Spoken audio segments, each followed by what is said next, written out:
കോഴിക്കോട് മാറാട് ഭജനമഠം അടിച്ചു തകർത്ത് വിഗ്രഹങ്ങൾ നശിപ്പിച്ച പ്രതി നവാസിനെ കുറിച്ചുള്ള കൂടുതൽ വിവരങ്ങൾ പുറത്ത്.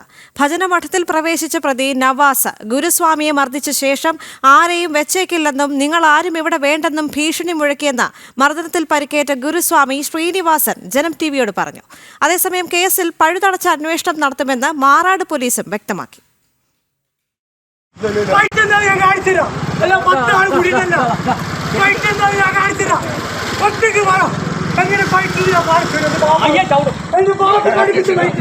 ഭജനമഠം അടിച്ചു തകർത്ത പ്രതി നവാസ് പോലീസ് പിടിയിലാകുന്ന സമയത്ത് പറഞ്ഞത് താൻ മുഹദ്ദീൻ സംഘടനയിൽപ്പെട്ട ആളാണെന്നും തന്നെ തൊട്ടാൽ വിവരമറിയുമെന്നുമായിരുന്നു.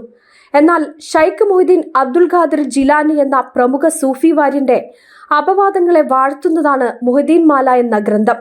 ഈ ഗ്രന്ഥത്തെ ആസ്പദമാക്കി പ്രവർത്തിക്കുന്നവരാണ് മൊയ്തീൻ സംഘടനയിൽ പെട്ടവരെന്നാണ് പുറത്തുവരുന്ന സ്ഥിരീകരിക്കാത്ത വിവരം.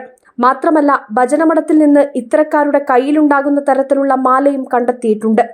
പ്രതിയുടെ കയ്യിൽ നിന്ന് ഒരു അറബി പുസ്തകവും പോലീസ് കണ്ടെത്തിയിരുന്നു.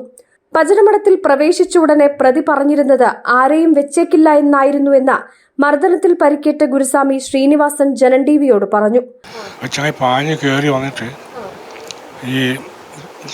എടുത്ത് എറിഞ്ഞാൽ മുള്ളില്ല അങ്ങനെ ഉള്ളോട്ട് പാഞ്ഞ് കയറിയപ്പോൾ ഞാൻ എല്ലാ സാധനങ്ങളും എന്താ ചെയ്യണമെന്ന് വെച്ചാൽ അച്ഛൻ അവിടെ നിന്ന് തുടങ്ങിയ അടിയൊക്കെ അടിക്കും ചവിട്ടിയപ്പോൾ നിങ്ങളെ ആരും ഇവിടെ വെക്കൂല, നിങ്ങളൊന്നും ഇവിടെ വേണ്ട, എല്ലാത്തിനും ഇവിടെ ഭയപ്പെടുക, എല്ലാ സാധനങ്ങളും എൻ്റെ കയ്യിലുണ്ട്. അവിടെ ഞാൻ ചവിട്ടലും കുത്തലും എല്ലാം കഴിഞ്ഞു. അതേസമയം കേസിൽ പഴുതടച്ച അന്വേഷണം നടത്തുമെന്നും പ്രതിയുടെ ഫോൺ രേഖകളും യാത്രാവിവരങ്ങളടക്കം വിശദമായി പരിശോധിക്കുമെന്നും DCP വ്യക്തമാക്കി. ജനം, കോഴിക്കോട്.